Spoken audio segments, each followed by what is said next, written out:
दोपहर के बाद उन्हें दूर आगे बहुत से गिद्ध उड़ते और उतरते नजर आए। ये इसकी निशानी थी कि वहां कोई मुर्दार है। वो इलाका मिट्टी और रेत के टीलों का था। सहराई दरख्त भी थे। चलते चलते वो इन टीलों में दाखिल हो गए। रास्ता ऊपर होता गया और एक बुलंद जगह से उन्हें एक मैदान नजर आया जहां गिद्धों के गौल उतरते हुए शोर बपा कर रहे थे। जरा और आगे गए तो नजर आया ये लाशें हैं। बदबू भी थी। ये उन सूडानियों की लाशें थीं जो बहरा रूम के साहिल पर मुकीम सुल्तान अय्यूबी की फौज पर हमला करने चले थे। सुल्तान अय्यूबी के जांबाज सवारों ने रातों को उनके अकबी हिस्से पर हमला करके ये किश्तो खून किया और सूडानी फौज को तितर बितर कर दिया था। यहां से आगे मीलों वसत में लाशें बिखरी हुई थीं। सूडानियों को अपनी लाशें उठाने की मोहलत नहीं मिली थी। कैदियों और मुहाफिजों का काफिला चलता और जरा सा रुख बदलकर लाशों और गिद्धों से हट गया। काफिला जब वहां से गुजर रहा था तो उन्होंने देखा कि लाशों के इर्द गिर्द उनके हथियार भी बिखरे हुए थे। उनमें कमाने और तरकिश थे, बर्छियां, तलवारें और ढालें भी थीं। कैदियों ने यह हथियार देख लिए।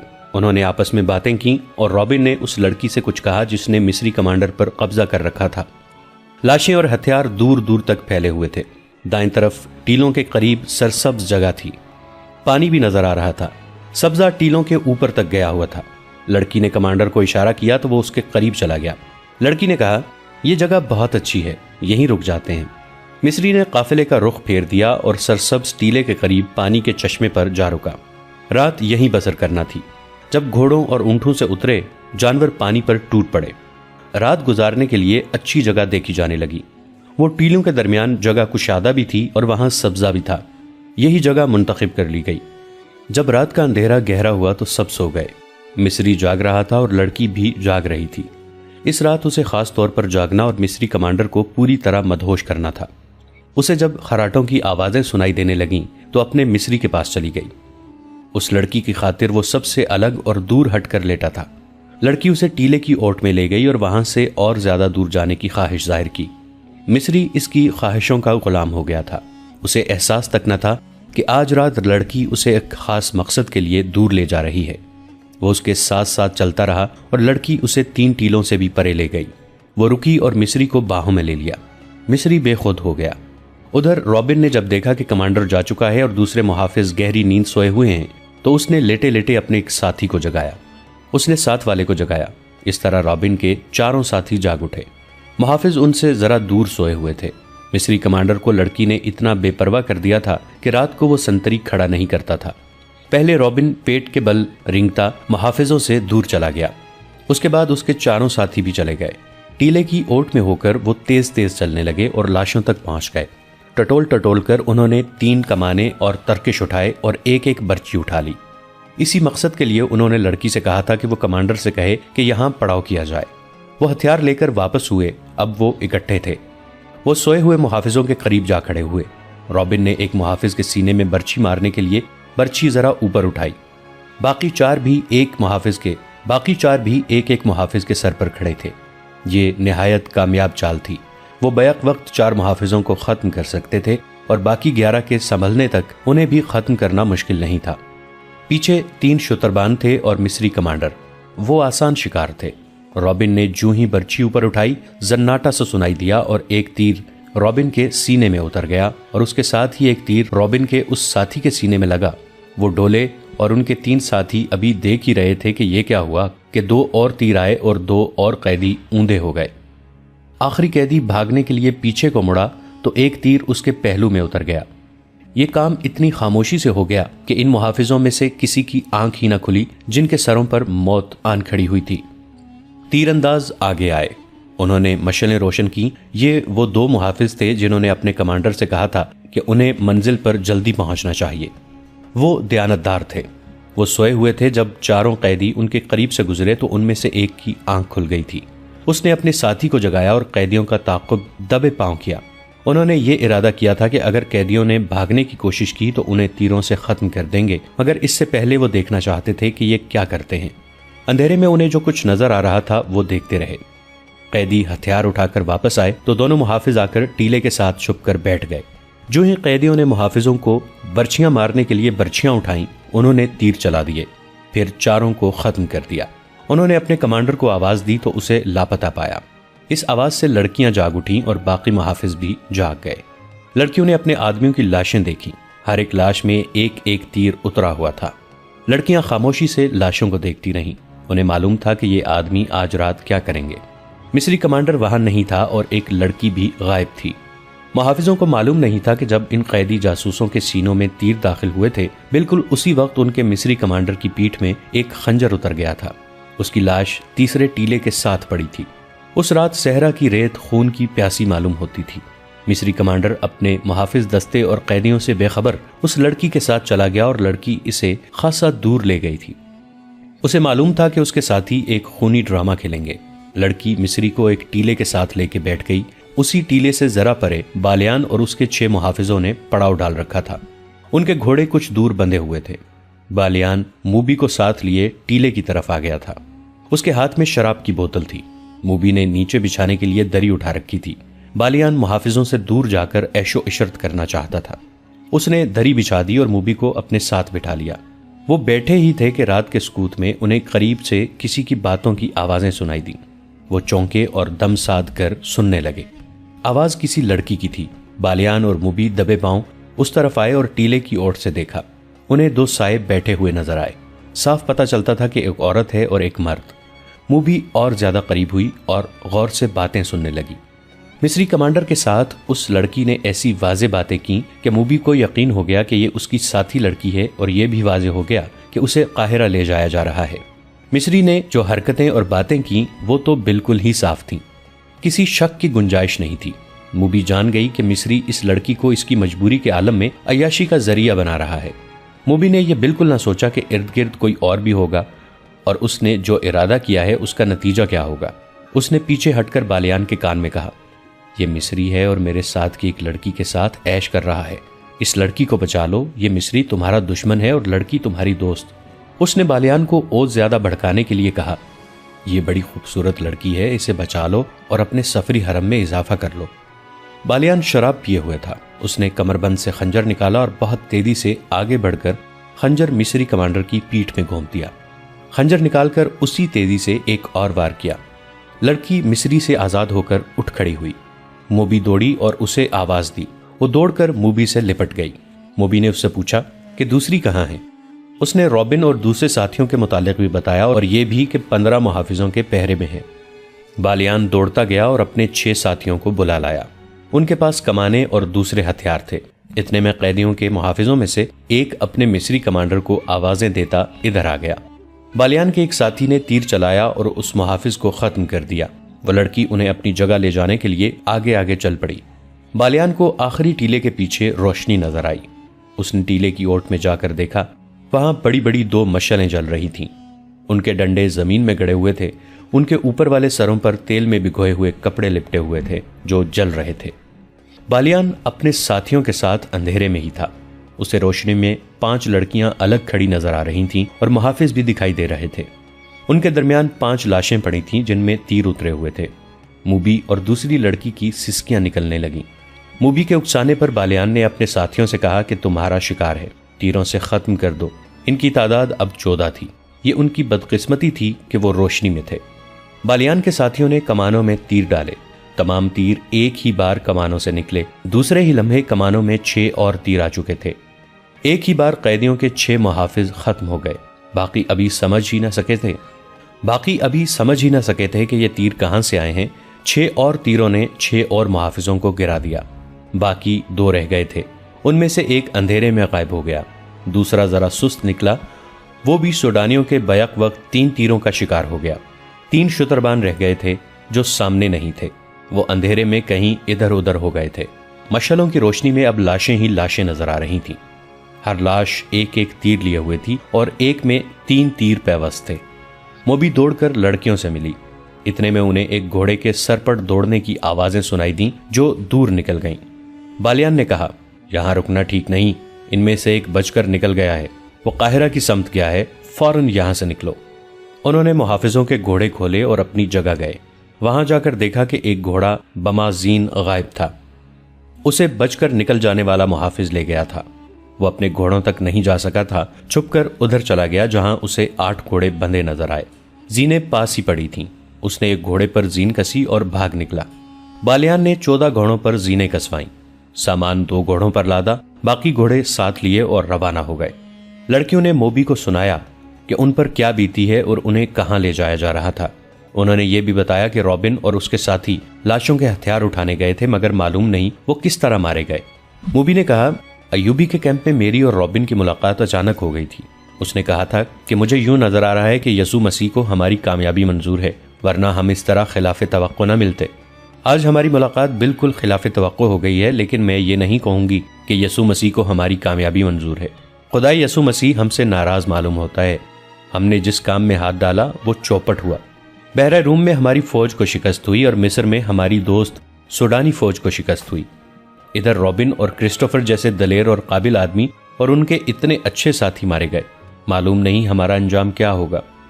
हमारे जीते जी तुम्हें कोई हाथ नहीं लगा सकता, बालियान ने कहा। मेरे शेरों का कमाल तुमने देख लिया है। जिस वक्त कैदियों का काफिला लाशों के पास टीलों में रुका हुआ था, उस वक्त साहिल पर सुल्तान अयूबी की फौज के कैंप में 3 आदमी दाखिल हुए। वो इटली की जबान बोलते थे। उनका लिबास इटली के देहातियों जैसा था। उनकी जबान कोई नहीं समझता था।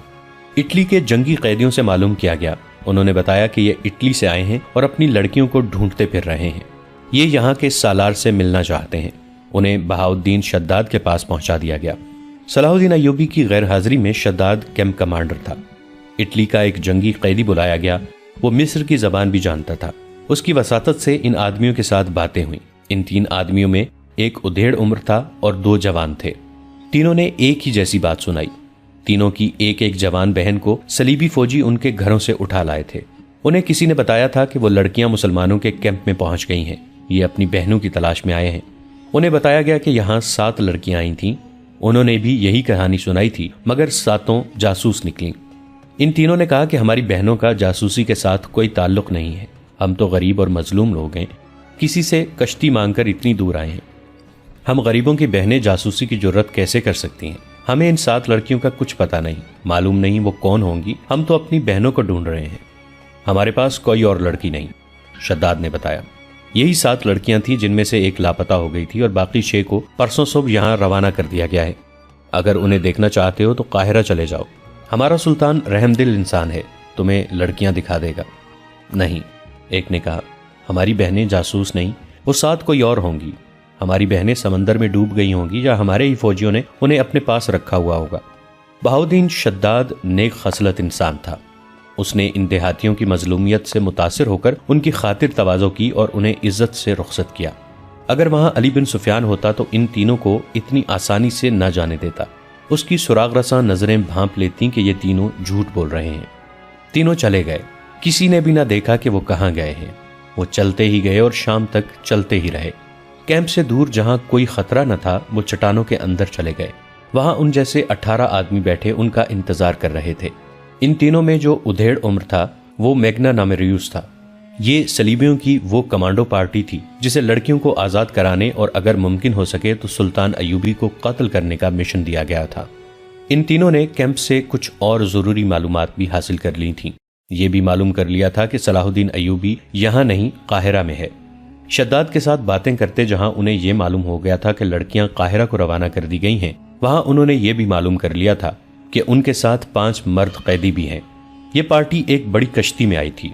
उन्होंने कश्ती साहिल पर ऐसी जगह बांध दी थी जहां समंदर चट्टान को काट कर अंदर तक गया हुआ था।